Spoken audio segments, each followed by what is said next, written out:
Salut à tous, c'est Vincent Filion pour la chaîne Polygonite. Alors on se retrouve pour une quatrième vidéo consacrée donc à la création d'un asset pour du game dev dans Houdini. Donc dans cette quatrième partie, on va créer ce qu'on appelle le HDA. Donc le HDA, c'est Houdini Digital Asset. En fait, c'est tout simplement réunir un petit peu tout ce petit bazar en un seul node avec des paramètres exposés pour pouvoir changer un petit peu tout ce qu'on a prévu de changer sur cet asset. Alors je vais peut-être sauvegarder ça. Ok. Et puis c'est parti, donc on va ici tout sélectionner, faire Shift C, voilà, on se retrouve avec plus qu'un seul, subnet, un sous-réseau. Ça on va se l'enregistrer, alors par contre, ouais je vais mettre un nom bidon, je le supprimerai plus tard, ok, accepter.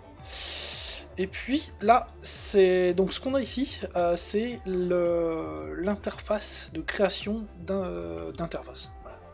Donc on va retrouver ici tous les paramètres qu'on veut gérer sur cet asset. Donc je vais commencer par me créer 3 dossiers. Ça, je vais l'appeler. Comment je vais appeler ça? Je sais plus. Je vais appeler ça dessus. Allez. Ça, je vais appeler ça. Non, alors oui, je vais appeler. Je vais faire du commun.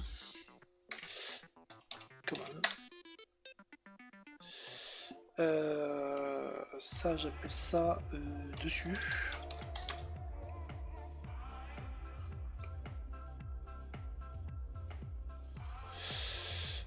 Ça, centre.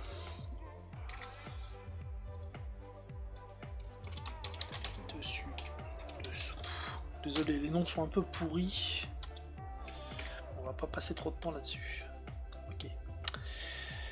Alors, donc, comme je vous ai dit depuis le début, là, j'ai mis des nodes en rose. C'est pour retrouver les paramètres qui vont m'intéresser. Donc là, je vais un peu les jeter en vrac. Et puis on va se régler tout ça au fur et à mesure. Donc là, je vais vouloir changer la hauteur de mes pièces. Donc ça, c'est du commun. À la limite, je vais les nommer tout de suite. Je gagnerai du temps. Donc, piece 8. La valeur par défaut. Alors oui, je veux bien un range. On va faire du 0,5,2. Et je ne veux pas que ce soit des paramètres modifiables. La valeur par défaut, c'est un OK. Je continue. Alors là, qu'est-ce que j'ai ça, ouais, ça c'est du commun aussi. C'est le nombre de rainures. Grooves count. Allez, on va dire 10, 16. Et la valeur par défaut 14, c'est très bien. Appliquer. Par là, j'ai plus rien. Ok. Le clip ici, oui. Alors ça, c'est sur ma pièce du dessus-dessous. Donc ça, je vais venir chercher. Ah, tiens, là j'ai des trucs qui sont pas cool. Je vais remettre ça à 0. Donc ça, je vais venir chercher cette valeur.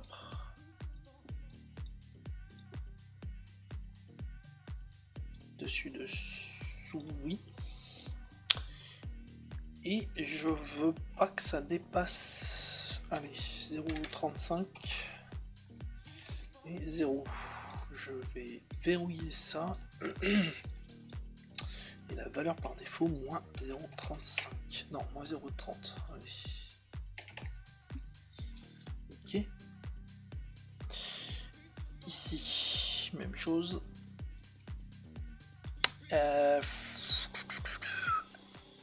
Ça, je vais appeler ça flange. Je suis sur quoi là? Sur la distance, flange 8. Et puis, je vais dire 0. Et là, c'est déjà assez large. 0,3. Et la valeur par défaut, 0,3. Appliquer, ok. L'inset pareil.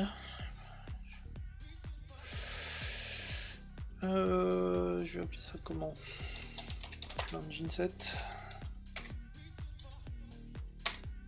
Ok. Et alors là par contre ça, je vais dire de 0 à 0,8. On verra bien ce que ça donne. Compliqué. Je continue. Ça c'est quoi? Ça c'est quoi? Ah oui, alors ça, je vais juste vérifier son comportement.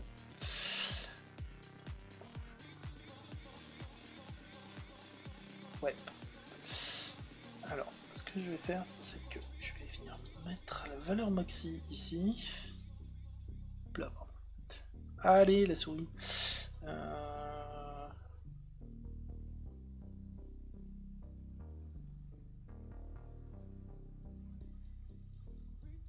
Ouais, en fait, ce que je vais vouloir, c'est de 0 à...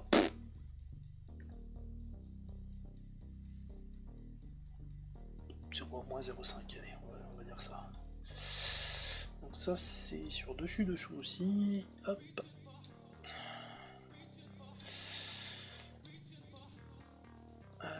Je vais laisser cette barre-là. Et j'ai dit quoi? J'ai dit...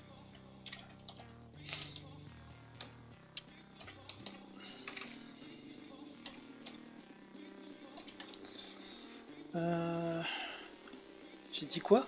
Je sais plus. 0 à moins 0,5. Tant personne va me répondre. Ok, allez, on verra bien ce que ça donne. Ici, la hauteur de ligne. Alors ça, c'est assez important, donc ça va être... Je vais prendre... oui, cette valeur-là. Donc c'est dans le commun. Je vais même mettre ça en premier. Donc ça, c'est ma hauteur. Général. La valeur... Oula. Merde, j'ai fait une connerie là. Est-ce que si je fais des CTRL Z, est-ce que ça marche? Non. Bah, je sais plus ce que c'était ça. Alors, je recommence. Donc 8. 8.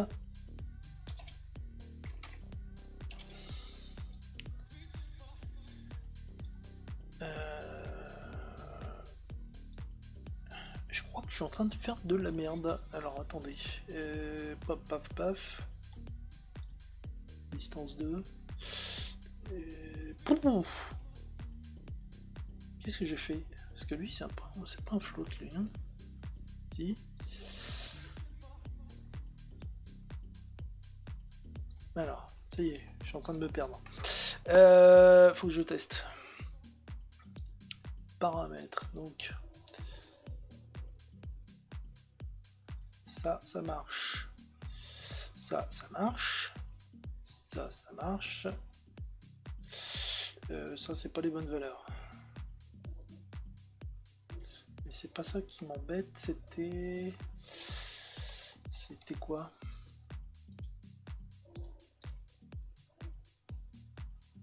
Ça fonctionne. Ça aussi. Ça aussi. Ouais, c'est ça en fait, j'ai juste changé la valeur et le truc. Ok, ça marche, j'ai compris. Allez, donc il faut juste que je fasse... j'ai dit que c'était quoi?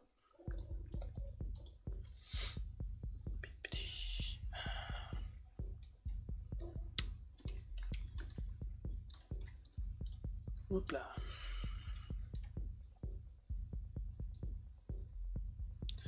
Donc 8 là, ça c'est flange 8. J'ai juste fait ça en fait. Ok, et là par contre le groove 8 lui, bah j'ai pas mis d'ange, j'ai dit bordel. Bien mis un range tout à l'heure, non? Bon, je verrai ça en dernier, je referai un petit coup d'affinage. Paf, ok, et ben je crois que j'ai à peu près tout, j'étais là-dessus, ça marche. Alors juste que je déteste que c'est sur plusieurs onglets comme ça. Donc je vais mettre des séparateurs. Qui sont les séparateurs? Hop, paf, et paf. Alors centre, on reviendra dessus après. J'ai pas grand chose à faire. Apply, ok. Donc tac tac tac. Et là je vais pouvoir tester. Je suis toujours épinglé. Non.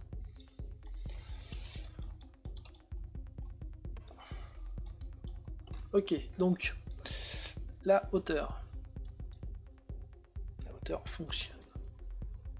La hauteur des pièces fonctionne. Ok. Le groove count fonctionne. Ça, c'est bon. Ça marche. Ça marche.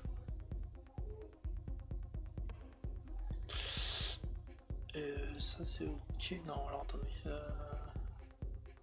Ouais, si, c'est bon. Et il y a juste ça. J'ai pas les bonnes valeurs. C'est-à-dire que là, je vais de 0 à 1 et c'est pas bon du tout. En fait, il me faut. Je sais plus.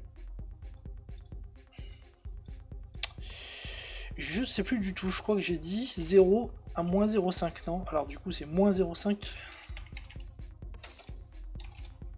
à 0. Et ça, par contre, il faut que je le verrouille. Apply. Ok.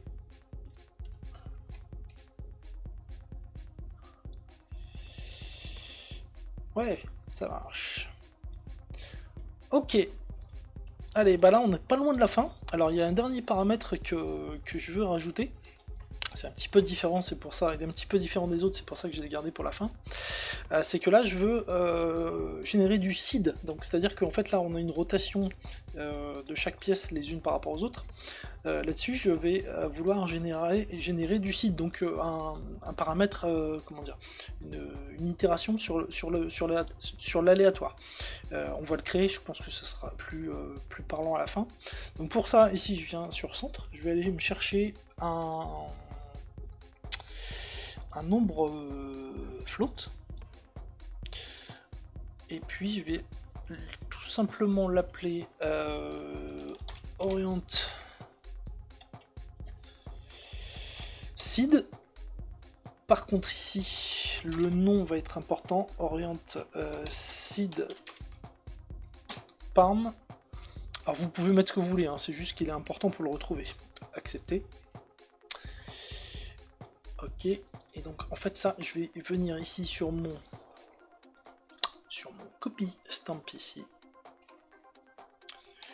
Je vais m'ouvrir l'éditeur, et donc ce que je vais faire, c'est que je vais ici rajouter plus. Alors je vérifie juste que c'est bien ici comme ça, parce que si je me trompe, c'est relativement chiant à corriger.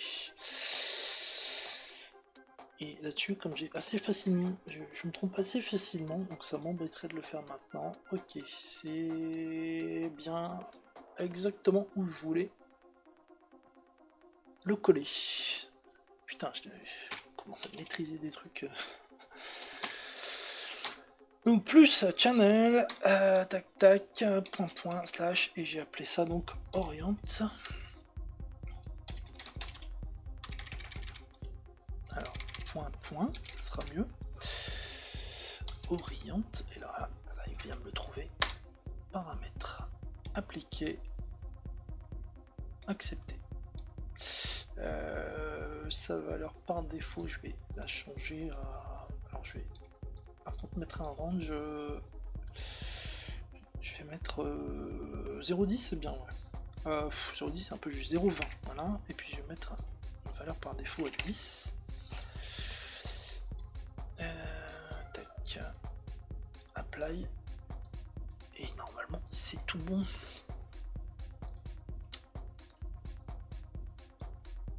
Voilà, ça fonctionne. Alors j'en ai pas mis sur la pièce du haut et du bas, je pense pas que ce soit très utile, on ne pourra pas voir qu'elles sont alignées toutes pareilles, donc voilà, si on veut le faire, c'est trop fort rien.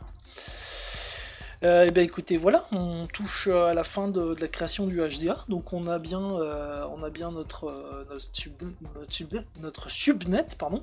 Alors ce que je peux faire, c'est faire un save note type, on va faire un match current, ok, et puis là je vais chercher mon, je l'ai appelé comment? Je l'ai appelé subnet 1, voilà, je crois, ouais, exactement. Donc là, je peux, alors je vais sauvegarder juste histoire de, si je fais pas une connerie. Donc là, je peux, maintenant, j'ai créé un HDA, donc ici, je vais le chercher. Ok, je pose, et bah, j'ai une colonne. Donc j'ai une colonne, je viens changer sa hauteur, voilà. Je duplique, hop, je vais foutre un transform. Paf. Et qu'est-ce que j'ai fait? Transform existe, n'importe quoi. Ok, hop, je bouge, allez.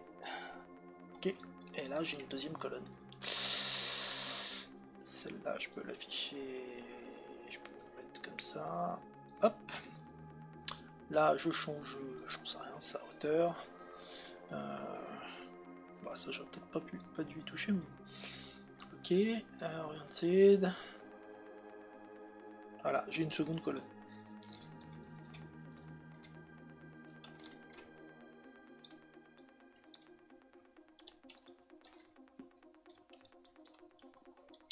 Voilà, je crois que vous commencez à comprendre le principe. Voilà, on a fait déjà un bon petit tour.